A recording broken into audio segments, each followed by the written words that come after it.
Hello friend, welcome back to my YouTube channel Mampi রান্নাবান্না। তো দেখতে থাকো, আজকে তোমাদের আমি সম্পূর্ণ নিরামিষ একটা আলুর রেসিপি বানাচ্ছি। তো কীভাবে বানিয়ে দেখতে থাকো। প্রথমে দেখো আমি আলুগুলোকে ছাড়িয়ে নিয়েছি, ছাড়িয়ে জলে চুবিয়ে রেখেছি। দেখতেই পাচ্ছ, এর থেকে কিন্তু বড় আলু নেওয়া যাবে না, এই রকম সাইজের আলু নিতে হবে, এর থেকে ছোটো আলুও নেওয়া যাবে না।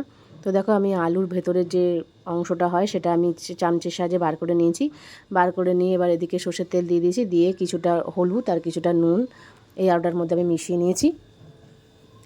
একটু লাল লাল করে এবার ভেজেও নেবো। তো দেখতেই পাচ্ছ 80% আলু কিন্তু এইভাবে তেলের মধ্যে ভেজে নিতে হবে। তারপর পুরো ভিডিওটা দেখতে কেউ স্কিপ না করে পুরো ভিডিওটা দেখার অনুরোধ হলো, কেন পুরো ভিডিওটা দেখাতে কিন্তু অনেকটা লং হয়ে গেছে।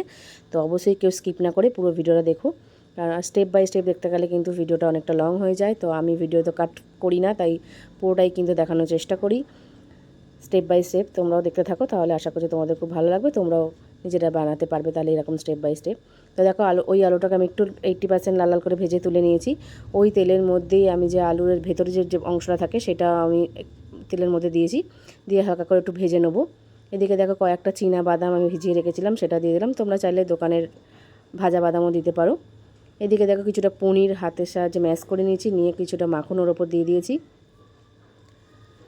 এবার দেখো আলুটাকে একটু লাল লাল করে আমি ভেজে নিচ্ছি, কারণ এটা কিন্তু কাঁচা থাকলে হবে না, তাই খুব বেশি পোড়ানো যাবে না, আবার একদম কাঁচা রাখা যাবে না, একটু লাল লাল করে ভেজে নিতে হবে। এবার দেখো আমি কিছুটা কাজু আর কিছুটা কিশমিশ একটু ক্রাশ করে রেখেছি, তো সেটাও আমি দিয়ে দিলাম।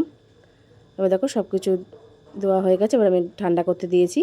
এদিকে দেখো পনিরটার মধ্যে আর ওই ভাজাটার মধ্যে যেহেতু আগে থেকে নুন দিইনি, তাই অল্প একটু নুন দিয়ে দিলাম, আর অল্প একটু ধনে পাতা সেটাও দিয়ে দিচ্ছি।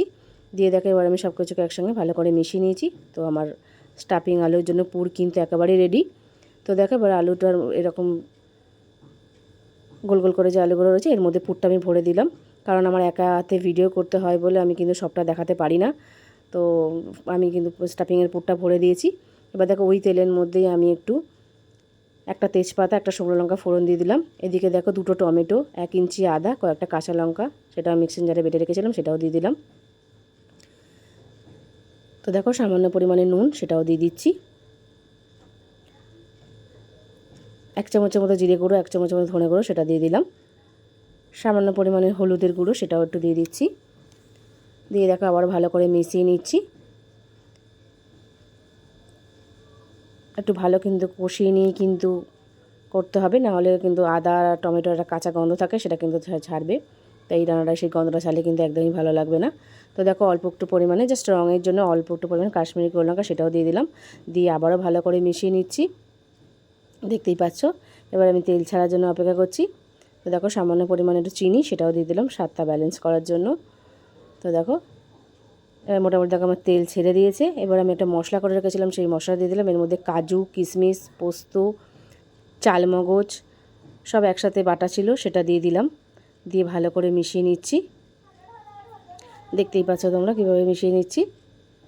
এভাবে কিন্তু পুরো শুকনো মশলার সাথে এই মশলাটাকে পুরো মিশিয়ে নিতে হবে। তো দেখো এটাও আমি তেল ছাড়ার জন্য একটু অপেক্ষা করবো, তারপরে আমি মিক্সি ধোয়া জলটা দিয়ে দেবো। এতে কিন্তু খুব বেশি জল দেওয়া যাবে না, কারণ এটা একদম কিন্তু ঝোল হয় না, গ্রেভি ঠিক হয়, সেরকম অনুযায়ী কিন্তু জলটা দিতে হবে। তো দেখো মিক্সি দিয়ে যে জলটা ছিল সেই জলটা আমি দিয়ে দিলাম, দিয়ে আবারও ভালো করে মিশিয়ে দিচ্ছি, নাহলে মশলা কিন্তু আলাদা হয়ে থাকবে এভাবে না মিশিয়ে দিলে। তো দেখতেই পাচ্ছ। তো এবার দেখো আমার ঝোলটা ফুটে উঠেছে। এবার আমি যে পুর ভরা যে স্টাফিং আলুটা রেখেছিলাম সেটা এর মধ্যে দিয়ে দিচ্ছি।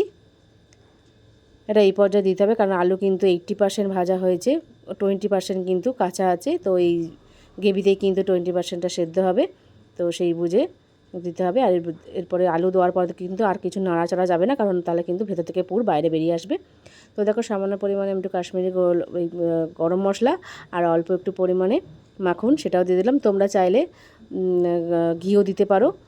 তো দেখো সামান্য পরিমাণে ধনেপাতা কুচি সেটাও দিয়ে দিলাম। ব্যাস দেখো আবার আমার কিন্তু একদম রেডি। আমি কিন্তু গ্যাস আবার বন্ধ করে দিয়েছি, এবারে আমি সার্ভ করেও দেখাচ্ছি। তো দেখতে থাকো।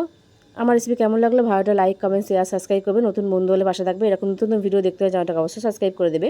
ভিডিও দেখে ভালো লাগলে কমেন্টে অবশ্যই জানাবে। এখনও যারা সাবস্ক্রাইব করেনি প্লিজ সাবস্ক্রাইব করা রইল। তো দেখতেই পাচ্ছ যে কোনো নিরামিষের দিনে কিন্তু এই রেসিপিটা চটপট করে বানিয়ে ফেলতে পারো সবার জন্য।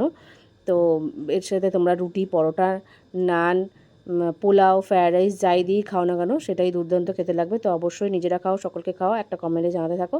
এখনও যারা সাবস্ক্রাইব করনি প্লিজ সাবস্ক্রাইবটা করে দিও। আর তোমাদের কমেন্টের অপেক্ষায় কিন্তু আমি সবসময় থাকি, প্লিজ একটা কমেন্টে জানিও। তো থ্যাংক ইউ সো মাচ।